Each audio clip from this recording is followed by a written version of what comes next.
जिला मेरठ में कांग्रेस कार्यालय पर एक बैठक का आयोजन कर कांग्रेसियों ने एसआईआर सर्वे की अब तक की समीक्षा की और कार्यकर्ताओं को इसकी ट्रेनिंग देते हुए एसआईआर के विषय में विस्तार से बताया क्या। एसआईआर सर्वे को लेकर एक सप्ताह बीत जाने के बाद प्रशासन द्वारा तेजी न लाई जाने पर चिंता व्यक्त की है।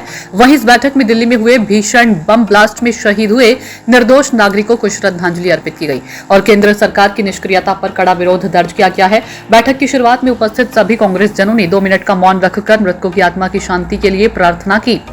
बैठक में एक गहरी चिंता व्यक्त की गई है कि राजधानी दिल्ली में हुए इस भीषण धमाके ने एक बार फिर देश की सुरक्षा व्यवस्था पर गंभीर प्रश्न चिन्ह खड़े कर दिए। कांग्रेस नेताओं ने कहा कि जिस समय पूरा देश इस त्रासदी से विचलित है, उस समय प्रधानमंत्री का देश से बाहर रहना अत्यंत दुर्भाग्यपूर्ण और निंदनीय है, जो कि दर्शाता है कि वर्तमान सरकार जनता के दुख दर्द से कितनी दूर है। रंजन शर्मा ने कहा कि देश के जिन 12 राज्यों में एसआईआर कराया गया, वहां के व्यक्ति अपना नाम मतदाता सूची आवश्यक रूप से दर्ज करा दें। रंजन शर्मा ने कहा कि देश के नागरिक भय के माहौल में जी रहे हैं। सरकार को चाहिए कि इस आतंकी हमले की निष्पक्ष जांच कर दोषियों को सख्त से सख्त सजा दिलाए।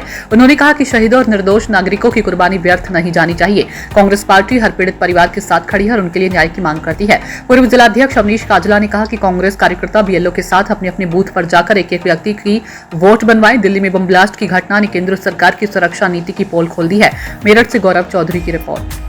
उसके बाद जो एक भांजे को लगाया और हर उसमें एक परिवार की 4 वोट है, किसी ने 10 है। से कहा कि अब ये बच्चा साथ जाएगा तुम्हारे, अब सबकी वोट बांटो। और जो है उन्होंने छल्ला निकाला, वोट देते टाइम फोटो लिया, अब वोट अपडेट करेगा वो देते हुए घर में जिसको भी देगा। उसके बाद जो है वो रजिस्टर में यदि रजिस्टर में वो साइन नहीं करा रहा है लोग, तो समझ लो उसकी नियत सही नहीं है, साफ देंगे नियत। तो आपको ये जिम्मेदारी के साथ सभी कांग्रेस जनों को ये जिम्मेदारी बनती है कि हम बीएलओ के साथ लग के एक घर जाके उन वोटों को ताकि दिक्कत ना हो। अगर कहीं दिक्कत आती है हमारे मनिंदर सूद हमारे नाम लोगों शमसुद्दीन जी हैं, हमारे सारे साथियों उपाध्यक्ष महासचिव खासतौर से मैं इन्हें कह रहा हूँ कि ये अपने महासचिव सचिवों के साथ हर वार्ड में थोड़ा सा जो है हो जाए। एक उपाध्यक्ष अगर 10 वार्ड भी पकड़ लेगा तो मैं समझ रहा हूँ ये इतनी आसान प्रक्रिया है। जितना इसका हवा बना रखा है उतना है नहीं, हवा ज़्यादा है, डराने का प्रयास ज़्यादा है, ये करेंगे वोट काटने का प्रयास ज़्यादा है। असली बात जो गड़बड़ करेगा वो तुम्हारा बीएलओ है। अब किसी को कुछ पूछना है, एक सवाल जो मैंने तो उसकी व्यवस्था कैसे करनी है। जो नया आपका आधार कार्ड है, पहले जब 2003 वाली आप मंगा ले, उसी से आप देगा। ऐसा है वहाँ के बीएलओ देगा ना जहाँ आप रहते थे। अधिकार भी चोरी हो गया तो फिर कुछ नहीं। समझ रहे हो? रही बात, मुझे भी आशिफ भाई ने ये कहा कि कुछ क्षेत्रों में अभी बीएलओ नहीं आ रहे हैं। मैं कह रहा हूँ कुछ क्षेत्रों में नहीं, करीब 75 क्षेत्र में बीएलओ नहीं आ रहे हैं।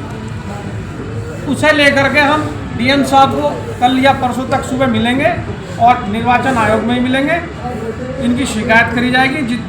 जिस तरीके का बीएलओ का रवैया है वो बहुत जो है ख़राब है, उन पर एक्शन लिया जाए।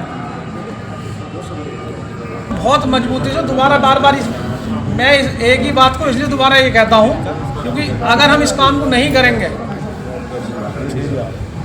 तो बस ये समझ लो कि परेशानी है। बस काम करना बहुत जरूरी है काम करना।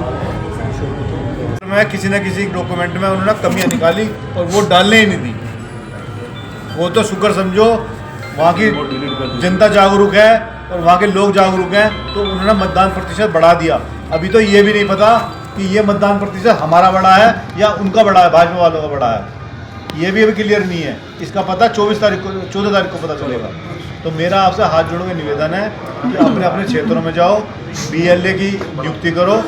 जैसा कि अध्यक्ष जी ने बताया है, विस्तार से आपको जो है जिला अध्यक्ष जी ने पूर्ण रूप से बता दिया है कि प्रत्येक वार्ड में जो है जितने भी बूथ हैं हमारे, हर बूथ पे जो है एक बीएलए की नियुक्ति हो, जो नियुक्ति भी उसी वार्ड के लोगों की हो जो कि उस बूथ पे एक एक आदमी को जानता हो। एक एक बच्चे को जानता हो, एक एक परिवार के सदस्य को जानता हो। ऐसा ना हो कि मृतक लोगों की वोट बनवा दें। ऐसा ना हो जो यहाँ से छोड़ कर चले गए हैं, दिल्ली रह रहे हैं, मुंबई रह रहे हैं या और किसी प्रदेश में रह रहे हैं, उनकी वोट बन जाए। तो आप लोग योग्य हो, आप लोग की जिम्मेदारी को पूर्ण निर्वहन के साथ निभाएंगे, ऐसा मुझे यकीन है। धन्यवाद।